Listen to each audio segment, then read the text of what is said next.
नमस्कार, आपके साथ मैं हूं आदर्श झा। कोरोना की दूसरी लहर के बाद देश अब अनलॉक की तरफ बढ़ रहा है।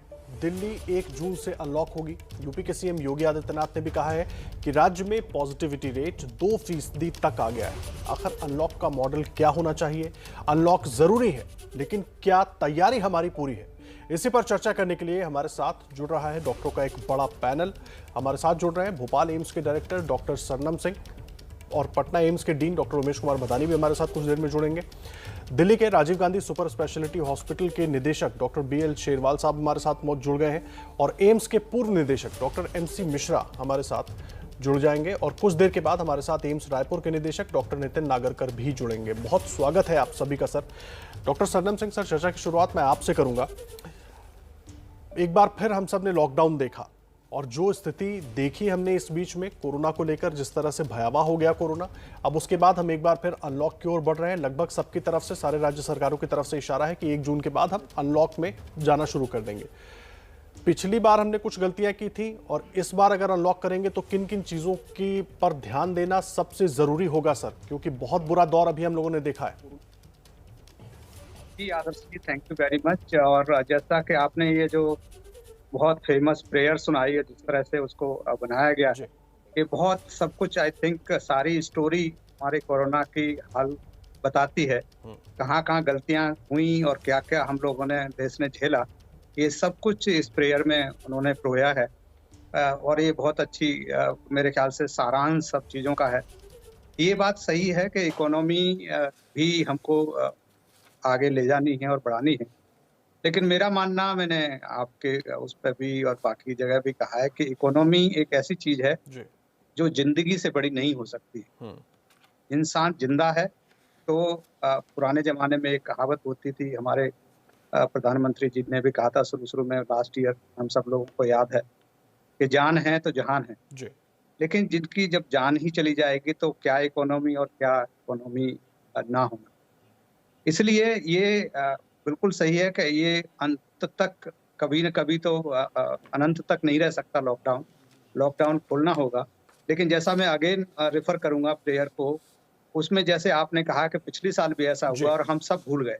जब कोरोना की पीक नीचे आ गई तो हम लोगों को लगा कि कुछ हुआ ही नहीं था। वो अगर गलती फिर हमने दोबारा की तो यही हश्र होगा। तो इसलिए हम लोगों को ये नहीं भूलना है कि हम कितने बुरे दौर से गुज़रे हैं। और जिस तरह से इन्होंने अभी इलेक्शंस की बात की, रैलीज़ की बात की, जितने धार्मिक संस्थान थे, जो उनकी रैलियाँ जो हुई, शादी, ब्याह, रेस्टोरेंट, जो एकदम हम बिल्कुल निश्चिंत होकर के हो गए। तो मेरे ख़्याल से वो गलतियाँ ना करें और जिस तरह से हम अपनी एसेंशियल चीज़ें हैं, उनको खोल भी दें। जी। लेकिन हम ये ध्यान में रखें कि कोरोना अभी है। अभी साउथ के जितने स्टेट हैं, अभी आप देख रहे होंगे, हम 3, 4, 5 स्टेट नॉर्थ के, जिनमें कि बहुत अच्छी हमको खबरें मिल रही हैं। लेकिन हमको ये नहीं भूलना है कि हमारे खुद अपने देश में, साउथ के प्रदेशों में क्या हाल हो रहा है और जी। दुनिया के जो दूसरे देश हैं, हमारे पड़ोसी मलेशिया में अभी रिसेंटली खबर आई है कि उसमें भी नई-नई वेरिएंट्स आ गए हैं। तो हमें अपने पड़ोसी देश और ख़ास तौर से अपने जो प्रदेश हैं भारत के, जी। उनमें भी हमको नहीं भूलना है कि अभी कोरोना है, अभी गया नहीं है। कुछ स्टेट्स में जहाँ लॉकडाउन थे, उनमें कम हो गया है, तो हमको जी। अभी संयम रखना पड़ेगा। और मेरा यही कहना है कि हमको निश्चिंत डेफ़िनिटली नहीं हो सकते हम, लेकिन केयरफुल होकर के हम लॉकडाउन खोल सकते हैं। लॉकडाउन डेफ़िनिटली, जैसा मैंने अगेन कहूँगा, कि अनंत काल तक नहीं रह सकता, तो जी। खोलना तो होगा। बिल्कुल। लेकिन उसकी स्ट्रैटेजी हमको डिस्कस करनी पड़ेगी और बनानी पड़ेगी सही तरीके से। जी। आप रहे हमारे साथ डॉक्टर BL शेरवाल। मैं आपका रुख कर रहा हूं सर। और सबसे पहले तो देखिए, पूरा देश आप लोगों की तरफ देख रहा है, इसलिए हम लोग कोशिश करते हैं कि आप सब हमारे साथ जुड़े और आपकी बातें जब लोग सुनते हैं तो उससे वो खुद को जागरूक भी करते हैं, जागरूक होते हैं, दूसरों को भी जागरूक करते हैं। क्योंकि पहले भी फ्रंटलाइन वर्कर्स ने ही सबको बचाने की कोशिश की थी, डॉक्टर्स ने की थी, अभी भी हमारे डॉक्टर्स उसी मुस्तैदी के साथ और ताकत के साथ लगे हुए हैं हम सबको सुरक्षित करने के लिए। इसलिए आपकी राय, आप सबकी राय बहुत अहम हो जाती है सर। इसलिए मैं ये जानना चाहूंगा, अगर हम अनलॉक में प्रवेश करते हैं 1 जून के बाद से, कई राज्यों के मुख्यमंत्री अब ये कह चुके हैं, तो कैसे होना चाहिए? आप क्या सजेस्ट करेंगे? किस तरीके से ये अनलॉक धीरे धीरे होना चाहिए, एक साथ हो जाना चाहिए या एक प्रॉपर प्लान के साथ? देखिए, दिल्ली का मैं अगर आप कि पिछले 4-5 दिल्ली में जो हालात हुए, वो हम सब के लिए सबक होना चाहिए। जी। और उसको अगर हम ध्यान में रख के भविष्य के लिए सोचें, हुँ, तो वो सरकारों के लिए भी और आम आदमी के लिए भी बहुत आवश्यक है कि हम ये गारंटीड ना लें कि एकदम लॉकडाउन था और अब लॉकडाउन खोल दें। हुँ, तो वो जैसे सरकार ने भी कहा कि धीरे-धीरे लॉकडाउन खोलने की प्रक्रिया ये और एपिडेमियोलॉजिस्ट का ये कहना है कि जब 5% से नीचे 2 वीक तक रेगुलरली अगर संक्रमण की दर रहती है, हुँ। उसके बाद हम सोच सकते हैं कि हम इसको लॉकडाउन को खोलें। लेकिन खोलने का जो है ख़ास तौर में दिल्ली में बहुत आवश्यकता है इस चीज़ की कि वो फ़ेजेज़ में खोला जाए। कुछ एक जो चीज़ें हैं वो हमको ध्यान में रखनी चाहिए कि दिल्ली में ऐसा कौन-कौन सी चीज़ें हैं जो सुपर स्प्रेडर हो सकती हैं। जैसे कि रैली डॉक्टर सरमन सिंह ने भी बताया और इकट्ठा होना लोगों का, चाहे वो किसी धार्मिक फंक्शन में हो, चाहे वो किसी शादी-ब्याह में हो या किसी डेथ की प्रक्रिया में हो। जहाँ पर भी लगता है कि 20 या 50 जो लोग एक तय करते हैं जी। नंबर, उससे ज़्यादा जहाँ भी इकट्ठे हो, तो वो इस तरह की एक्टिविटी तो शुरू में हम प्लान करने की सोच नहीं सकते हैं। और शुरुआत में यही रहना चाहिए कि कोई एक्टिविटी लोगों की भागीदारी जिसमें हो, लॉकडाउन खोलने का तभी मायने है कि उनको कहा जाए कि हुँ, जैसे अभी डॉक्टर साहब ने कहा, कोविड कहीं गया नहीं है, कोविड यहीं है हमारे बीच में। और हम जितनी जल्दी इसको समझ लें कि कोविड है और कोविड एप्रोप्रिएट बिहेवियर अभी हमको रखना है, हुँ। अगर हमने जिंदा रहना है तो। तो ये सभी चीजें इकोनॉमी की भी बात करें अगर या कुछ भी हमारे प्लान हो सकते हैं, जैसे पहले हम 2 साल, 4 साल, 5 साल, 10 साल के लिए प्लान करते हैं। जी।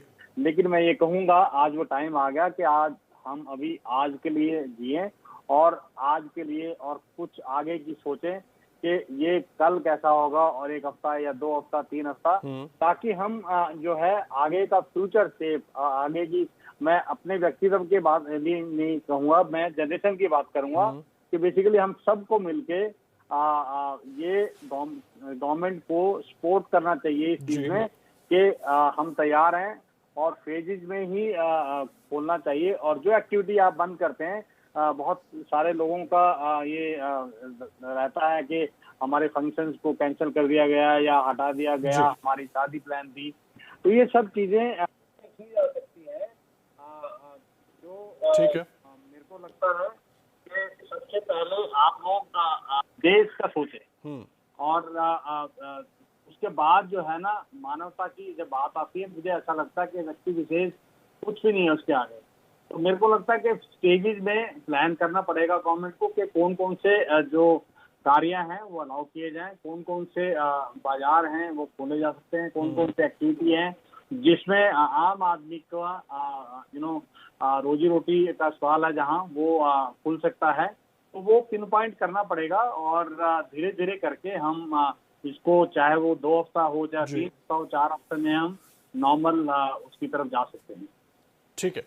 आप रहे सर हमारे साथ, डॉक्टर एमसी मिश्रा भी हमारे साथ जुड़े हुए हैं। डॉक्टर मिश्रा, मेरा बड़ा सीधा-सा सवाल है, पहले भी जिस तरह से हमारे सभी एक्सपर्ट्स कह रहे हैं कि फेज़ वाइज़ अनलॉक होना चाहिए, फेज़ वाइज़ अनलॉक ज़रूर होना चाहिए, लेकिन इसमें एक बड़ी इंपॉर्टेंट चीज़ मैं समझना चाहूँगा सर आपसे और हमारे दर्शकों को आप समझाइए, हमें सोशल अनलॉक की तरफ आगे बढ़ना है या साइंटिफिक अनलॉक के ज़रिए आगे बढ़ें, ज़्यादा सुरक्षित रहें? सामाजिक अनलॉक या साइंटिफिक अनलॉक, कैसे बढ़ेंगे सर? होना चाहिए।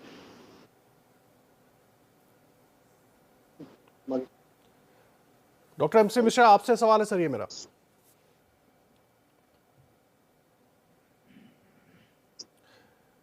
डॉक्टर मिश्रा, आप तक मेरी आवाज़ पहुँच रही है सर? देखिए, अब जी। हमें काफ़ी अनुभव है पिछले 15 महीनों का और बिल्कुल मैं डॉक्टर सरमन सिंह से भी और डॉक्टर शेरवाल से भी पूर्णतः सहमत। हाँ, मैं कह रहा हूँ जी। कि मैं जो भी डॉक्टर सरमन सिंह ने और डॉक्टर बीएल शेरवाल साहब ने जो कहा है, सर अपनी बात पूरी कीजिए आप। और उससे जो भी कुछ हम सीखे हैं। अच्छा, दूसरी बात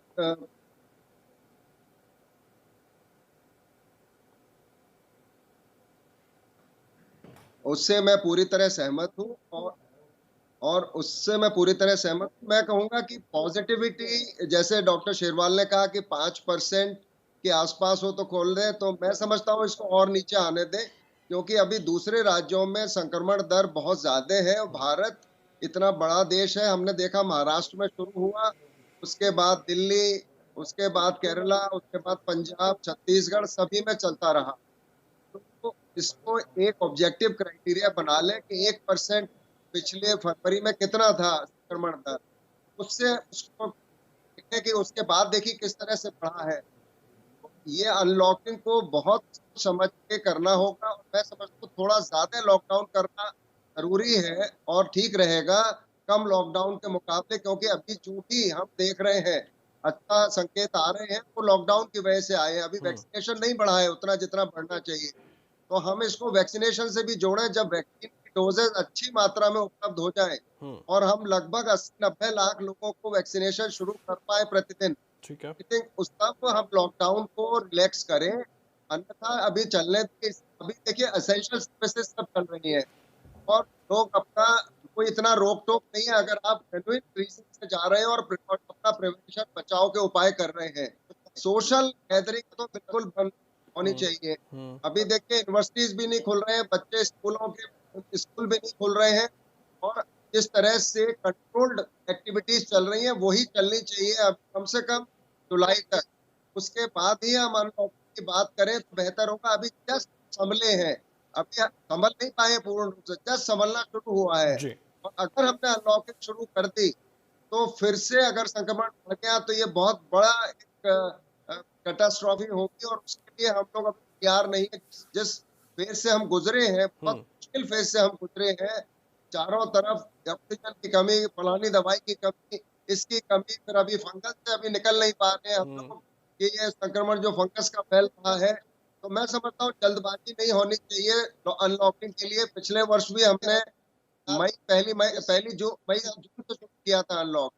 अभी तो हमने अनलॉक ही थोड़ा देर में किया है, तो उसी हिसाब से इसको थोड़ा देर में ही अनलॉक करें। संक्रमण दर 1% के आसपास आ जाए पूरे भारत में, तभी अनलॉकिंग प्रक्रिया शुरू हो। और जिस प्रकार से अभी लॉकडाउन चल रहे हैं वो चलने चाहिए। तक वैक्सीनेशन हमारा तेज नहीं होता है, वो जुलाई से होने की संभावना है। उनके मध्य से भी अगर ठीक हो जाए तो जुलाई से फिर अनलॉकिंग हमें सोचना चाहिए।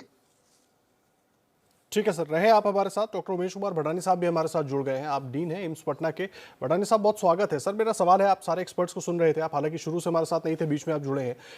सोशल अनलॉक, साइंटिफिक अनलॉक पर हम चर्चा कर रहे हैं। अनलॉक किस तरीके से होना चाहिए? हालांकि बिहार में भी कुछ देर पहले लॉकडाउन बढ़ाने के लिए अहम बैठक चल रही थी, शायद जून के पहले हफ्ते तक लॉकडाउन बढ़ाया जा सकता है। लेकिन ओवरऑल अगर बात करें सर, अनलॉक में हमें किस तरह से प्रवेश करना होगा? क्योंकि पिछली बार का अनलॉक हमने देखा है और एक साथ लोग निकलते हैं, पब्लिक ट्रांसपोर्ट्स में लोग जाएंगे, ऑफिस में लोग जाएंगे, तो किस तरह से हम बढ़े आगे?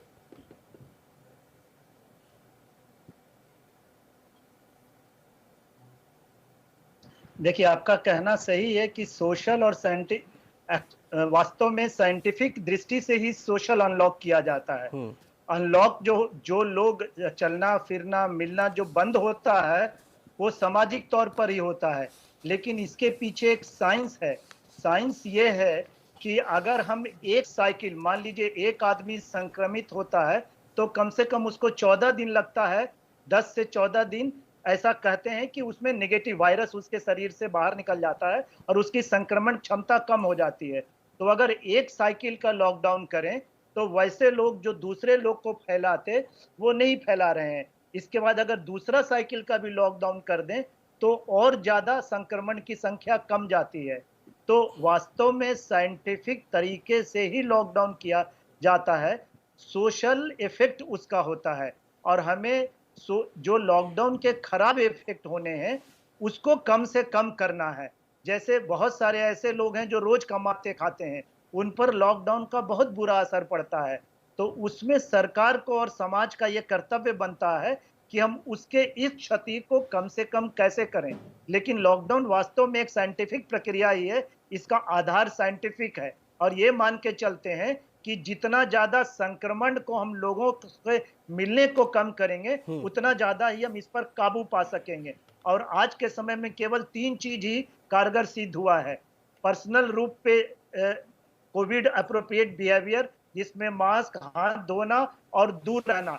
एक चीज है, जो बड़ी गैदरिंग है उस पर तो पूर्णतः रोक होनी चाहिए, शादी में भीड़ और बहुत सारे भीड़, लेकिन कुछ ऐसी चीजों उनको शुरू करना चाहिए, जैसे पार्क में घूमना, मॉर्निंग वॉक करना, क्योंकि स्वस्थ रहना भी इस रोग से लड़ाई का एक बहुत बड़ा साधन है।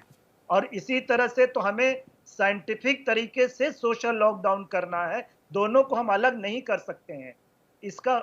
इसका आधार साइंटिफिक हो, लेकिन सोशल इफेक्ट कम से कम हो, इसका प्रयास सरकार और हम लोगों को करना होगा। धन्यवाद जी। आप रहे सर। डॉक्टर सरनम सिंह, मैं आपका रुख कर रहा हूं। सर, एक चीज समझाइए बार बार, क्योंकि पिछले बार का उदाहरण हमारे पास है, जिस तरह से अभी डॉक्टर भदानी भी जिक्र कर रहे थे और आप तमाम एक्सपर्ट्स भी जिक्र कर रहे थे कि जनवरी फरवरी में सब कुछ बिल्कुल नॉर्मल जैसा हो गया था।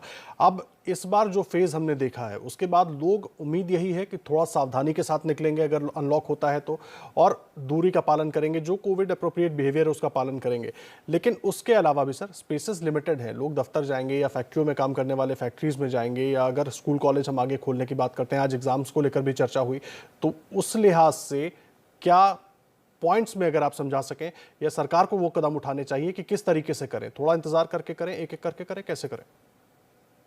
जी आदर्श, जैसा कि प्रोफेसर मिश्रा ने भी बताया और डॉक्टर शेरवाल साहब ने भी डिस्कस किया, मेरा ख्याल है कि अभी गवर्नमेंट को बहुत कुछ अपने आप को स्ट्रेंथन करने की ज़्यादा ज़रूरत है। रादर देन मैं वही कहूँगा, जैसा हमारे डॉक्टर साहब बता रहे थे कि जिनकी रोजी रोटी चली गई, मुझे नहीं लगता कि कितने लोग, कोई डाटा नहीं हमारे पास कि लॉकडाउन की वजह से वापस तो चले गए थे, लेकिन उसके लिए गवर्नमेंट के पास तरीके हैं बहुत सारे, उनको सपोर्ट कैसे कर सकते हैं, उसकी वजह से कोई मरेगा नहीं। हम अगर विजुअल्स देखें, जिस तरह से कोरोना से लोग मरे हैं, उनको कोई भी सेंसिटिव आदमी, कोई भी संवेदनशील आदमी कभी जिंदगी में नहीं भूल पाएगा। तो हमको वो नहीं भूलना है। मेरा स्ट्रिक्टली मानना है कि अभी लॉकडाउन का टाइम बहुत हमको सोच समझ के करना चाहिए। उसमें 3-4 चीजें मैं बताना चाहूंगा। अभी हमको ये नहीं पता है कि अभी देखिए एम्फोटेरिसिन दे रहे हैं हम, लाइपोसोमल जो कि किडनी को खराब नहीं करती है, वो हमारे पास बहुत कम है। एम्फोटेरिसिन प्लेन जो जिसको दे रहे हैं, उससे बहुत सारे लोगों को किडनी फेलियर की प्रॉब्लम होगी। हमारे पास डायलिसिस तैयार रखनी चाहिए। हमको बहुत सारे लोगों, अभी कोई डायग्नोसिस नहीं कर रहा, कोई इन्वेस्टिगेशन नहीं हो रहा, कोई डाटा कलेक्ट नहीं हो रहा। कितने लोगों में इस स्टीरॉयड की वजह से साइटोमेगालोवायरस हुआ है, वो कोई इन्वेस्टिगेट नहीं कर रहा। साइटोमेगालोवायरस से बहुत सारे लोग, साइटोमेगालोवायरस निमोनिया से कितने लोग मर रहे हैं, कोरोना के साथ साइटोमेगालोवायरस, लेकिन किसी ने बॉदर नहीं किया। साइंटिफिक की बात कर रहे हैं आप, साइंटिफिकली हमारे साइंटिस्ट ने, ना गवर्नमेंट ने इतना हमको किसी को मौका दिया इन्वेस्टिगेट करने का। साइटोमेगालोवायरस है। दूसरे मल्टी ड्रग रेजिस्टेंस, जिस तरह से एंटीबायोटिक कुछ किए गए हैं लोगों में, उससे मल्टी ड्रग रेजिस्टेंस होगा, उसके लिए हमको तैयार रहना है। तो ये सारी चीजें, ड्रग्स जैसे साइटोमेगालोवायरस का एकदम एपिडेमिक जो हो रहा है, लेकिन लोग रिकॉग्नाइज नहीं कर रहे, उसकी दवाई हमारे पास नहीं है। एंटीबायोटिक्स हमको तैयार रखने पड़ेंगे। डायलिसिस मशीन, जैसे मैंने कहा, तैयार रखनी पड़ेगी अगर दोबारा से कुछ इस तरह से होता है। बच्चों में हम सोच रहे हैं कि अगर इस तरह से हुआ तो वैक्सीनेटेड नहीं है। हमें वैक्सीनेट करने के लिए मुझे लगता है सबसे पहले सबको वैक्सीन की कैपेसिटी हमको बढ़ानी चाहिए और वैक्सीनेट करना चाहिए। वो हमारा प्राइम फोकस होना चाहिए। इकोनॉमी में बार बार कहूंगा, इकोनॉमी मेरे ख्याल से लाइफ से बड़ी इकोनॉमी नहीं। इकोनॉमी मेरे लिए तो बहुत, बिकॉज साइंस की बात कर रहा हूँ, मैं पॉलिटिशियन नहीं हूँ। एज ए साइंटिस्ट इकोनॉमी मेरे लिए बहुत नीचे है, लाइफ मेरे लिए सबसे टॉप पर है। तो मैं चाहूंगा कि लाइफ लॉस सबसे इम्पोर्टेंट है। और मैं डेफिनेटली चाहूंगा कि जिस तरह से सारी ये सुविधाएं जो मेडिकल की हैं, हमारे गांव में अभी भी कोई सुविधा नहीं है। अभी हम रैट टेस्ट कर रहे हैं जिसकी सेंसिटिविटी बहुत कम होती है। लेबोरेटरी अभी गांव में अभी जो डिस्ट्रिक्ट लेवल पर नहीं है, वो हम स्ट्रेंथन नहीं करें। से फॉर एग्जांपल जनवरी फरवरी की तरह दोबारा से हमने कर दिया, तो अब फिर क्या क्या एक्सक्यूज होगा हमारे पास कि हम फिर भी नहीं सीखे। जनवरी फरवरी के सेकंड वेव से भी हम नहीं सीखे, थर्ड वेव में हम क्या मुंह दिखाएंगे किसी को। और एज ए एक्सपर्ट मैं तो डेफिनेटली मुंह नहीं दिखा पाऊंगा कि अगर सरकार माने नहीं माने वो उसकी अपनी मर्जी है, लेकिन मैं तो डेफिनेटली अपना, मेरा कॉन्शियस है कि मैं कह रहा हूं कि अभी नहीं खोलना चाहिए। दिल्ली 1 जून से अनलॉक होने वाली है, तो यूपी में भी संक्रमण दर घटा है और रिकवरी रेट बढ़ा है। क्या कहा दिल्ली और यूपी के मुख्यमंत्री ने गांव को लेकर? सीएम योगी ने क्या कहा, आइए पहले आपको वो सुनवाते हैं, फिर चर्चा में आगे बढ़ेंगे हमारे खास मेहमानों के साथ। पिछले 1 महीने की इतनी कड़ी मेहनत, संघर्ष और त्याग की वजह से पाया है, कहीं वो खत्म ना हो जाए। तो सबकी आम राय ये है कि एक हफ्ते के लिए और लॉकडाउन खोल देना चाहिए। तो दिल्ली सरकार ने ये निर्णय लिया है कि 1 हफ्ते के लिए लॉकडाउन और बढ़ाया जा रहा है। अगले सोमवार 31 तारीख की सुबह 5 बजे तक के लिए लॉकडाउन बढ़ाया जा रहा है। पूरी मजबूती के साथ, पूरी मुस्तैदी के साथ इसका सामना किया और आज उसका परिणाम है कि 30 अप्रैल को उत्तर प्रदेश में जो एक्टिव केस 3,10,000 थे, आज वो घट करके मात्र 84,000 रह गए हैं। 2,26,000 एक्टिव केस कम हुए हैं पिछले 22 दिनों में। हमारे यहाँ सबसे अधिक पॉजिटिव केस आए थे 24 अप्रैल को, 38,000 से अधिक केस आए थे। आज 4,800 पॉजिटिव केस उत्तर प्रदेश के अंदर आए हैं। यानी ये वह अभियान है जो टेस्ट एंड ट्रीट का अभियान हम लोगों ने प्रारंभ किया था, उसका परिणाम भी इसी रूप में हमारे सामने आ रहा है। प्रदेश के अंदर रिकवरी बढ़ी है, पॉजिटिविटी लगातार कम हो रही है। आज पॉजिटिविटी 2% के आसपास है। रिकवरी हमारी 93% से अधिक है। टेस्ट की क्षमता बढ़ाई है हम लोगों ने। उत्तर प्रदेश में अब तक 4,67,00,000 से अधिक टेस्ट संपन्न हो चुके हैं। और देखिए, इस पर बात करने के लिए हमारे साथ देश के जाने माने डॉक्टर्स का पैनल इस वक्त जुड़ा हुआ है। भोपाल एम्स के डायरेक्टर डॉक्टर सरनम सिंह हमारे साथ मौजूद हैं, पटना एम्स के डीन डॉक्टर उमेश कुमार भडानी, दिल्ली के Rajiv Gandhi super speciality hospital के निदेशक डॉक्टर BL शेरवाल हमारे साथ मौजूद हैं, और रायपुर के एम्स रायपुर के निदेशक डॉक्टर नितिन नागरकर भी हमारे साथ मौजूद हैं। आप सबका एक बार फिर से मैं स्वागत कर रहा हूँ सर। डॉक्टर नागरकर, मैं आपसे इस चर्चा की शुरुआत करूंगा। आप काफी देर के बाद जुड़े हैं सर हमारे साथ। ये मैं समझना चाहूंगा सर, अभी आप 2 मुख्यमंत्रियों को सुन रहे थे, उनका क्या कुछ कहना है जो संक्रमण की दर घटी है उसको लेकर, और अब इस लिहाज से अगर हम अनलॉक की तरफ बढ़ते हैं तो आप कितने आश्वस्त हैं कि अभी अनलॉक का टाइम आ गया है हमारे लिए इन राज्यों में? ये बात तो सही है कि केसेस अब तो डेफिनेटली घट रहे हैं और पूरे देश भर में केसेस घटे हैं और मतलब घट रहे हैं। काफी सारे स्टेट्स जो इम्पोर्टेंट स्टेट्स है, अभी कुछ राज्यों में अभी भी अगर हम जैसे बात करें अगर कर्नाटक के या तमिलनाडु के तो केसेस बढ़े हैं, लेकिन वो राज्य जहाँ पे पहले केसेस बढ़ गए थे, अगर हम मार्च की बात करें, अप्रैल की बात करें, और ये सब बड़े बड़े राज्य थे जिसमें महाराष्ट्र भी था, दिल्ली, यूपी, इवन मध्य प्रदेश, छत्तीसगढ़ की अगर हम बात करें, देखिए लगातार केसेस की संख्या घटती जा रही है। जो even daily cases national figure है वो भी घट गए हैं। तो लेकिन ये बात तो सही है कि अनलॉक तो ग्रेजुअली करना ही होगा। पूरी दुनिया भर में लॉकडाउन एक टेम्पररी मेजर ही माना गया है। पिछली बार वो जो पहले फेज में तो लॉकडाउन इसलिए किया गया था क्योंकि हम अपनी जो हेल्थ सर्विसेज की जो तैयारियां करनी थी, इंफ्रास्ट्रक्चर बनाना था, और ऑफ कोर्स कड़ी भी तोड़ दी थी। और इस बार क्योंकि केसेस अचानक सेकेंड वेव में काफी ज्यादा आने लग गए थे, तो लॉकडाउन मेजॉरिटी स्टेट्स ने किया और मेरे ख्याल से वो कारगर रहा है। जो उससे बेनिफिट मिल गया था, वो मिलना था, वो मिल चुका है या मिलेगा आगे। लेकिन डेफिनेटली ग्रेजुअली, क्योंकि लाइफ को भी अपनी पटरी पे आना है, इकोनॉमिक एक्टिविटी भी चलनी होती है, तो ग्रेजुअल अनलॉक भी होना जरूरी होगा। जी ठीक है सर, आप रहे हमारे साथ। डॉक्टर BL शेरवाल सर, मैं आपका रुख कर रहा हूं। एक चीज़ मैं समझना चाहूँगा, अभी तक हम लगातार इस कोशिश में हैं कि ज़्यादा से ज़्यादा लोगों को वैक्सीनेट कर लें। सर, अभी वैक्सीनेशन की क्या स्थिति है वो आप सबसे बेहतर, आप सभी जो हमारे खास मेहमान जुड़े उनसे बेहतर कोई नहीं जानता।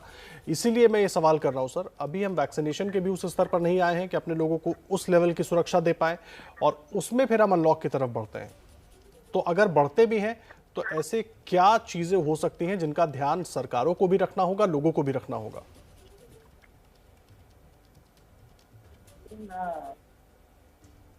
मालूम है कि सबसे बड़ा हथियार आज की डेट में कोविड अप्रोप्रिएट बिहेवियर की बात वो है वैक्सीनेशन।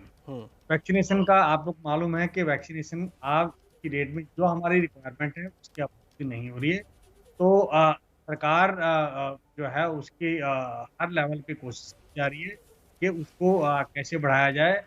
मैंने पहले भी कहा कई बार कि उसका प्रोडक्शन हो या सप्लाई हो, सब पे हमारी नजर रखनी चाहिए। और साथ में और वैक्सीन, जो अभी 3 वैक्सीन हमारी को मिली है करने के लिए एरिया में, और नई जो 2-3 वैक्सीन और आने वाली है, उनको जल्दी से जल्दी रेगुलेटर्स अप्रूव करें और वो जो है लोगों तक पहुंचे, ताकि हम इतनी जल्दी लोगों को वैक्सीनेट करेंगे।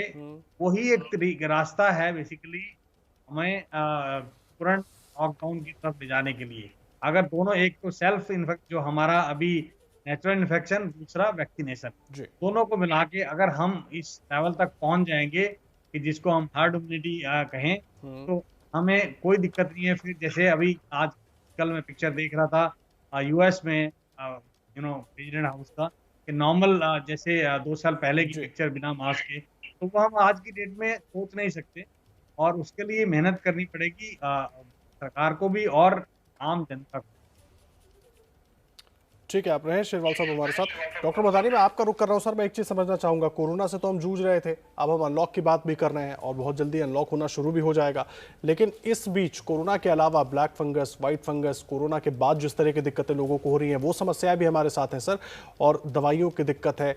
अब अगर अनलॉक होता है और थर्ड फेज का भी जिक्र बार बार हो रहा है, तो क्या डर तो उतना ही बना रहेगा हमारे ऊपर?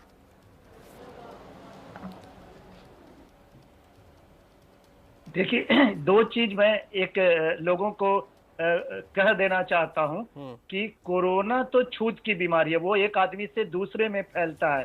लेकिन ब्लैक फंगस छूत की बीमारी नहीं है। ब्लैक फंगस एक आदमी से दूसरे आदमी में नहीं फैल रहा है। जो लोग की अपनी रोग प्रतिरोधक क्षमता कम है, उनको ब्लैक फंगस हो रहा है, या जिनकी डायबिटीज कंट्रोल में नहीं है। तो बहुत लोगों को ये भ्रांति भी हो रही है कि क्या ब्लैक फंगस भी छूत का रोग है। तो आज इतने बड़े माध्यम से मैं ये कहना चाहता हूं कि ब्लैक फंगस छूत का नहीं है, ये उसी आदमी की बीमारी है जो उसमें रहेगा। ठीक है। और तो एक है। इसके अलावा जो दूसरी बीमारियां हैं, जैसे डॉक्टर सरमन सिंह ने कहा कि जो बीमारी के कारण और इलाज के कारण कुछ ऐसी चीजें उस आदमी में हो रही है जो दूसरा और इन्फेक्शन हो रहा, उसका भी हमें ख्याल करना होगा। और सरकार और जो हम लोग सब मिलकर के इस चीज को देखें कि किसी भी चीज की कमी ना हो पाए। अभी जैसे एम्फोटेरिसिन बी जो कि इलाज में इस्तेमाल हो रहा है ब्लैक फंगस में, बिहार एक ऐसा राज्य है जहां सभी अस्पतालों को ये मुफ्त दी जा रही है। हमारे एम्स पटना में भी अभी पिछले हफ्ते 1000 वायल मिला है। अब ये सौभाग्य है कि हमारे यहाँ काला आजार बहुत रहने के कारण हमारे पास अच्छी खासी स्टॉक थी एम्फोटेरिसिन बी की। तो इसी तरह से, और हम लोग आम आदमी को ना इसकी कालाबाजारी नहीं करनी चाहिए। ये मानवता का भी चीज है। चीजों को जिसका ज्यादा इस्तेमाल है उसको छुपा के ना रखें, उसको आम लोगों तक पहुंचने दें। हम ये निर्णय न करें कि इसको हम ज्यादा देर तक रखेंगे तो हमें ज्यादा फायदा होगा। तो इसमें सरकार को ध्यान देना है कि लोग कालाबाजारी ना करें और आदमी को एक छोटे लालच से दूर ऊपर उठ करके, और तीसरा चीज सही जानकारी सबको मिले। सही जानकारी अब सरकार को विभिन्न माध्यमों से, सोशल मीडिया से, आपके टीवी के माध्यम से, अखबारों से गांव तक इस बात को ले जाएं कि ये एक सामाजिक बीमारी है, हमें भीड़ से दूर रहना है। और गांव और शहर में एक मुश्किल है। गांव में शाम को लोग चौबूतरा के चारों तरफ बैठते हैं, बस उनको केवल ये कहना है कि आप थोड़ा दूर दूर बैठें। वो लोग मेहनती लोग हैं, उनको कोरोना होने पर भी ज्यादा मुश्किल में नहीं जाते हैं। लेकिन उनका एक अलग लाइफस्टाइल है, शहर का लाइफस्टाइल अलग होता है। लेकिन हम लोग अगर ये चाहें एक सिंगल चीज कि हम भीड़ ना लगाएं, चाहे वो शहर हो चाहे गांव हो, और प्लस मास्क लगाएं, ये केवल दो चीज अगर कर लें तो हम बहुत सारा चीज संक्रमण को रोकेंगे। और इसी तरह से गांव का लॉकडाउन, गांव में लॉकडाउन किसी के कॉन्सेप्ट में नहीं है। गांव में लॉकडाउन क्या होगा, 10 दुकानें होती हैं, वो लोग घर घर जाकर के सामान खरीद लेते हैं। तो गांव में अपनी सुरक्षा बड़ा चीज है और शहरों में भीड़ का ना लगना बड़ी चीज है। और यस, वैक्सीन में एक चीज मैं कहना चाहूंगा जी, वैक्सीन में कि अगर संभव हो सके तो यंग लोगों को कम से कम एक डोज ज्यादा से ज्यादा लोगों को मिले। भले उसके कारण जो उम्र दराज लोगों का है उनका सेकंड डोज को थोड़ा हमें देर करना पड़े, क्योंकि जो लोग कमा खा रहे हैं उनको अगर एक डोज भी मिल जाएगा, जो कि बहुत सारे संसार के देशों ने किया है कि लाइव वैक्सीन को एक डोज सबको पहले लगा लिया और फिर दूसरा डोज देना शुरू किया। तो हो सकता है कि हम भारत सरकार भी इस तरह का कोई एक्सपर्ट्स लोगों के साथ मिल करके हम पहले ज्यादा से ज्यादा लोगों को वैक्सीन लगाएं, पहला डोज और फिर दूसरा डोज लगाएं, तो हम लगता है कि ज्यादा बड़ा लक्ष्य अचीव कर सकेंगे। जी धन्यवाद। ठीक है। डॉक्टर सरनेम सिंह सर, मैं आपका रुख कर रहा हूं। मुझे एक बात बताइए, गांव का जिक्र कर रहे थे डॉक्टर उमेश कुमार। अब गांव हमारे लिए अभी चिंता का सबब बना हुआ है, चाहे कोई भी राज्य हो, गांव में लगातार मामले बढ़ रहे हैं। गांव में भ्रांतियां भी हैं, कहीं पर वैक्सीन नहीं लगवाने को तैयार हैं लोग, कहीं पर लोगों को लग रहा है कि अगर हम अस्पताल गए तो हम वापस नहीं आएंगे। इस तरह की भी बातें खूब हो रही हैं गाँव में। अब ऐसे में अनलॉक होता है, गाँव में जागरूकता फैलाने की कोशिशें लगातार मीडिया के जरिए भी, हम लोगों के जरिए भी, सरकारों के जरिए भी होती रही है। लेकिन अगर हम अनलॉक में पूरी तरीके से जाते हैं तो गांव कितनी बड़ी चुनौती होंगे सर हमारे लिए? कैसे देख रहे हैं आप इसको? देखिए आदर्शनीय गांव पहले भी थोड़ा सा चैलेंजिंग था, और जहां तक मैं मध्य प्रदेश की बात करूं तो मध्य प्रदेश की सरकार ने एक public relation society of India के थ्रू ग्राम पंचायत के ग्राम प्रधानों को नोडल ऑफिसर बनाया है। वो डॉक्टर के और बाकी लोगों के बीच में रहते हैं, और उसमें हम लोगों के जैसे लोगों के भी मैसेजेस हैं उसमें, तो हम लोगों ने भी वो उस तरह से किया है, समझाइश देने के लिए किया है।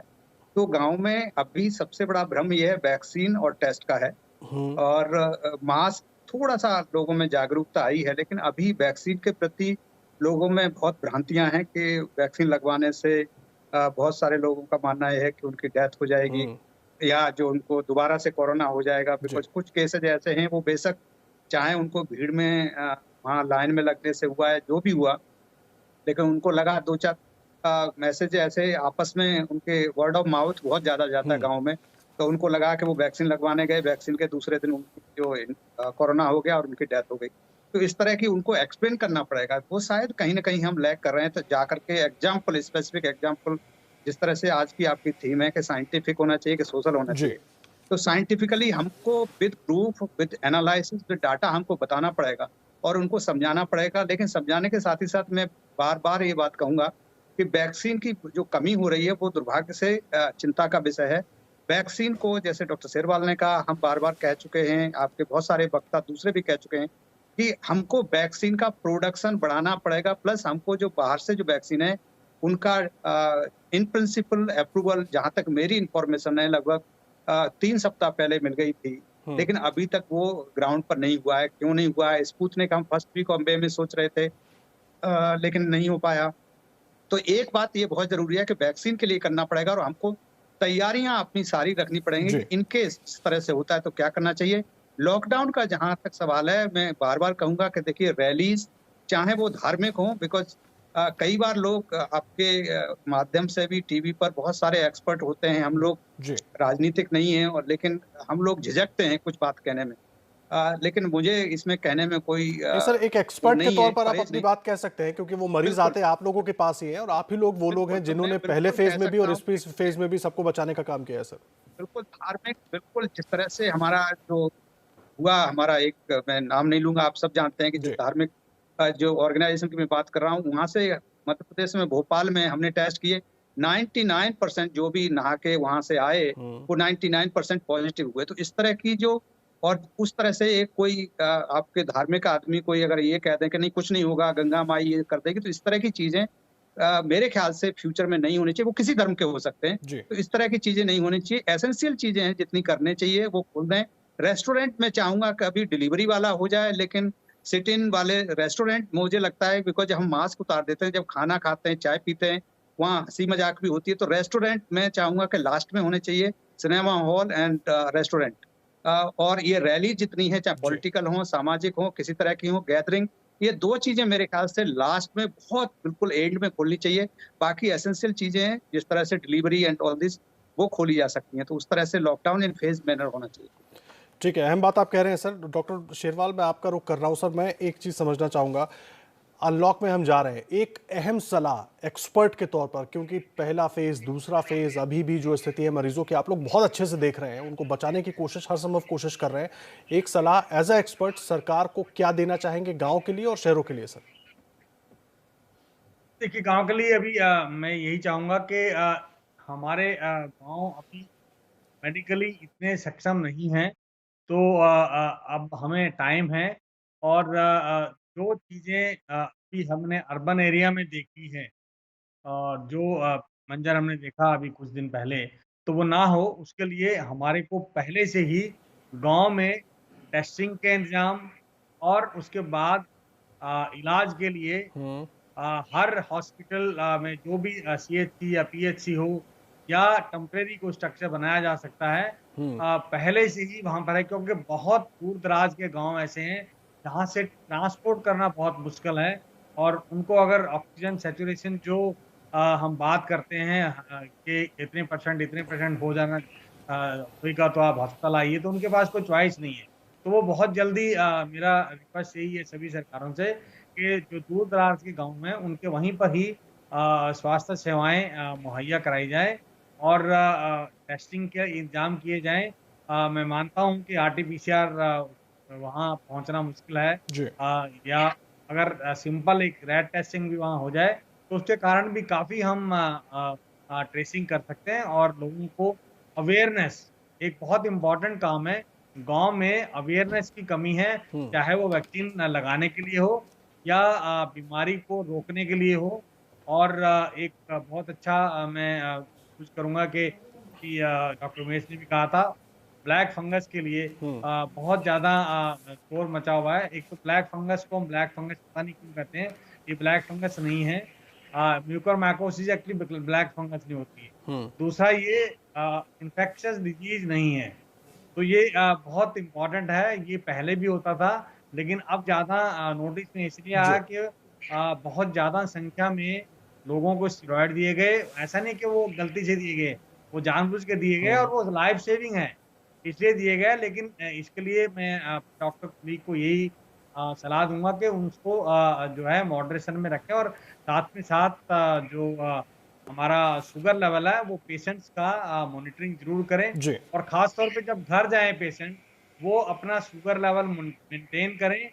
और कोई भी इनिशियल सिम्टम अगर उनको लगता है, जैसे कि स्वेलिंग हो, फेस में लॉस ऑफ सेंसेशन हो, या आई में ब्लड विजन हो, रेडनेस हो, या ब्लैक कोई धब्बा हो, तो वो तुरंत जो है हॉस्पिटल का रुख करें, क्योंकि म्यूकोरमाइकोसिस एक्चुअली बहुत फास्ट है ग्रो करता है और बहुत कम टाइम देता है उसके लिए लाइफ सेव करने के लिए या आई को सेव करने के लिए। तो मेरा यही है कि सभी जो अगर पेशेंट ठीक होते हैं, एक तो उनको एडवाइजरी दी जाए सभी अस्पतालों से, और उनको बताया जाए कि अपना ग्लूकोज लेवल मेंटेन रखें, और अगर कोई लक्षण लगे जो म्यूकोरमाइकोसिस का, वो तुरंत हॉस्पिटल में जाए। और दिल्ली सरकार ने जैसे 3 हॉस्पिटल चिन्हित किए हैं म्यूकोरमाइकोसिस के लिए, बाकी स्टेट में भी अपने अपने हॉस्पिटल में सभी सक्षम है, क्योंकि ये एक डिजीज कोई ऐसा नहीं है कि बहुत कम इसके लिए डायग्नोसिस बड़ा सिंपल है, और ट्रीटमेंट भी है, और बहुत जल्दी से इसका इलाज हो सकता है, जल्दी से जल्दी मरीज हॉस्पिटल में। जी, बहुत धन्यवाद आप सभी का हमारे साथ जुड़ने के लिए और इस अहम चर्चा में हिस्सा लेने के लिए सर। क्योंकि अनलॉक की तरफ हम बढ़ रहे हैं तो किन किन चीज़ों का ध्यान रखना चाहिए आप सभी ने बहुत विस्तार से बताया, और उम्मीद करेंगे सरकारें भी इसी का ध्यान रखते हुए साइंटिफिक तरीके से लॉकडाउन की ओर बढ़ेंगी। बहुत धन्यवाद आप सबका हमारे साथ जुड़ने के लिए।